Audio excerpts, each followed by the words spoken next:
ನಾನ್ ನಿಮಗೆ ಹೇಳಿದ್ದು ಆದಿವಾಸಿ hair oil ಇವರು ಅಕ್ಕಿ ಪಿಕ್ಕಿ ಅವ್ರ ವಿಡಿಯೋ ಕದ್ದಿ ಆನ್ಲೈನ್ ಹಾಕ್ತಾರೆ ಅಲ್ಲ, ಇದು ನಮ್ದು ಒರಿಜಿನಲ್ ಅಂತ ಶಾಪ್ ನಾವು ಅಂತ ಕೆಳಗೆ ಒಂದು ಅವ್ರದ್ದು ಲಿಂಕ್ ಹಾಕ್ಬಿಟ್ಟು ಫೇಕ್ ವೆಬ್ಸೈಟ್ ಹೋಗುತ್ತೆ. ಅವು ತಗೋಬೇಡಿ. ನೀವು ತಗೋಬೇಕಂದ್ರೆ ಬರೀ ಅಕ್ಕಿ ಪಿಕ್ಕಿ ಜನಾಂಗದವ್ರ ಹತ್ರ ತಗೊಳ್ಳಿ ಅಂತ ನಾನು ಹೇಳಿದ್ದು ನಿಮ್ಗೆ. ನನ್ ಪೂರ್ತಿ ವಿಡಿಯೋ ನೀವು ಯೂಟ್ಯೂಬ್ ಅಲ್ಲಿ ನೋಡೇ ಇಲ್ಲ, ಬರೀ ನಂದು ಈ ಪಾರ್ಟ್ ನ ಕಟ್ ಮಾಡ್ಬಿಟ್ಟು ನೀವು ಬಳಸ್ಬಿಡ್ತಿದ್ದೀರಾ. ಹಂಗ್ ಮಾಡಬೇಡಿ.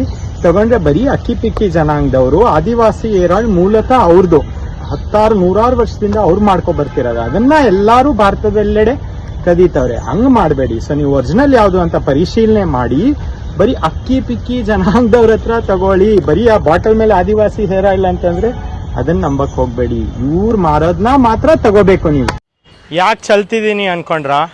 ಇದು ಎಲ್ಲ ಫೇಕ್. ಆದಿವಾಸಿ ಎಣ್ಣೆ ಎಲ್ಲ ಫೇಕ್. 500 ರೂಪಾಯಿಗೆ 2 ಸಿಗೋದು ಫೇಕ್, 1,500ಕ್ಕೆ 1 ಸಿಗೋದು ಫೇಕ್. 2 ದಿವಸ ಹುಣಸೂರಲ್ಲಿ ಓಡಾಡಿದ್ದೀನಿ. ಆಟೋದವ್ರಿಗೆ, ಅಲ್ಲಿ ಕೆಲಸ ಮಾಡೋರಿಗೆ ಎಲ್ರಿಗೂ ವಿಚಾರಿಸಿದ್ದಕ್ಕೆ ಎಲ್ಲರೂ ಹೇಳಿದ್ದು ಏನಂದರೆ, ಹುಣಸೂರು ಜನ ಯಾರು ಅದನ್ನು ಬಳಸಲ್ಲ.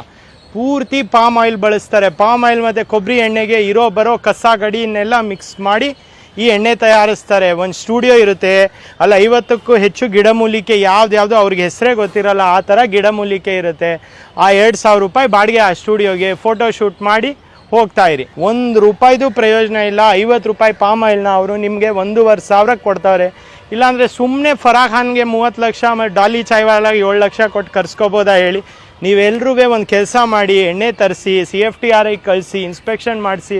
ದಯವಿಟ್ಟು ಎಲ್ರಿಗೂ ಶೇರ್ ಮಾಡಿ, ಇದರ ತನಿಖೆ ಮಾಡಿ, ಮತ್ತು ಮೋಸ ಮಾತ್ರ ಹೋಗಬೇಡಿ.